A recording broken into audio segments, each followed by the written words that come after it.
Thank you. I'll start by actually Mr. Davis's comments about the sustainability of our new facility are very connected to some of the things I want to share tonight. Mr. Davis, thank you for mentioning that. And I'll add, Mr. Davis, there are individuals who do not want to see the district continue as a district.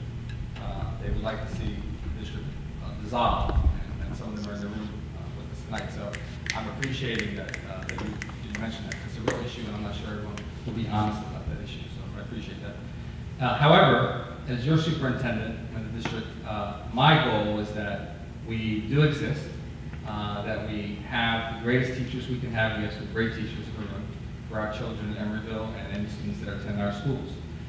In that vein, part of my update tonight, board members, I'll just pass these down if you've received these in the mail last week, but we had flyers mailed to all the residents in Emeryville and surrounding areas, letting people in the neighborhood and the community know about our new facility, letting them know about some of our programs that we have, because I certainly want to make sure people know that we have a K-12, TK-12 facility that's a great place for their children with some really great and amazing teachers. So part of my update tonight is just to let the board know that we got this out in the mail about 2 weeks ago, probably to, I believe, over, I don't recall if the number was 5,000 to 10,000 went out, but I'm excited that happened.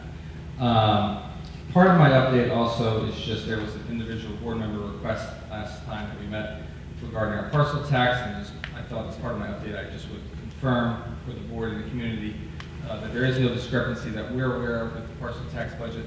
I will reach out to the parcel tax committee, but we look right on target based on our years. I think there's an error possibly in the suggestions that came to the board last time, so I just wanted to follow up because I was asked by a board member to make sure we didn't have a deficit, and we look right on target. So I'll check with the parcel tax committee on that as well, because I think there's some confusion.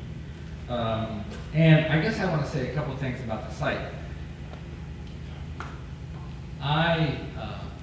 I know part of my role as superintendent when I was hired a couple years ago was to bring this project across the finish line. And board members were very explicit about that. So I'm honored to be part of that process. It has been a difficult process, and I've never been through a construction process before, so there's a lot I've learned through the process. But we are here now, and I'm excited. We have many teachers, I'd say the majority of staff, while I know there are concerns, and I'm sure people are here to express tonight, I think many of our staff are excited to be in these new classrooms, to have a safer facility, to have a lot more space for our children, and I'm excited to be part of that. So I know over the years,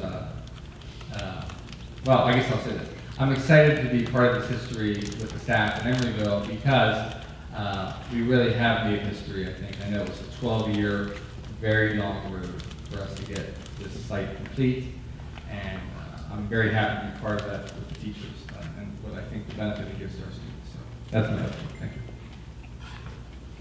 you. Superintendent? I have a couple of questions on some things that you mentioned.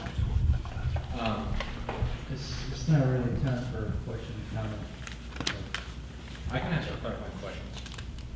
On the superintendent's report? Yeah, Okay, go ahead. thanks. So I'm glad you mentioned this flyer because I brought my copy here. And I had several people point out to me that it wasn't reflective of our demographics. And it was really shocking to me. I think the center picture is 2 of our students, but, you know, we're a school that serves 75% African American students, and so I just want to know what was the decision-making process in developing this flyer to go with 2 white football players that you had to blur out the name because they're not Emory football players. Remember, Pat, I will tell you that my goal was to represent the great diversity that we are lucky that many districts don't have anymore in urban areas. And I did use some students. In fact, some of the students in the back are also our students. Our teachers are in the back. So that is a stock photo because I was looking for what I thought was something close to the high school colors. And while I can appreciate the fact that your question is regarding the proportionality of the, and I don't know the racial background of the 2 young ladies who graduated 2 years ago. I think, in my opinion, this represents the diversity of our district. I see it. So I think I'll leave it at that. And then the parcel tax question was very specific. It was the amount that we had budgeted this year was significantly greater than had come in previously. And the question was what accounted for that difference. And so I don't know that that was, you just sort of said, oh, no, everything looks good. I can answer that. I can answer that. I thought I was trying to answer it, so my apologies if it didn't quite get there for you. We are estimated at 2.55 million, which is, I think last year we were estimated at 2.5 million. And so we were only off by about $30,000 or $40,000 last year. So I reached out and I need to get some more information from the parcel tax committee because Ms. Sue and I can't figure out what they were looking at, why they believe there's a discrepancy. So one of your particular questions to me, and that was what left me, was that is there a deficit?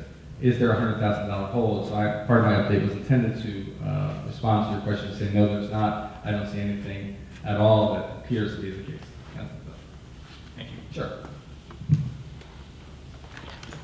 I don't have a specific board president's report. I'll save my comment.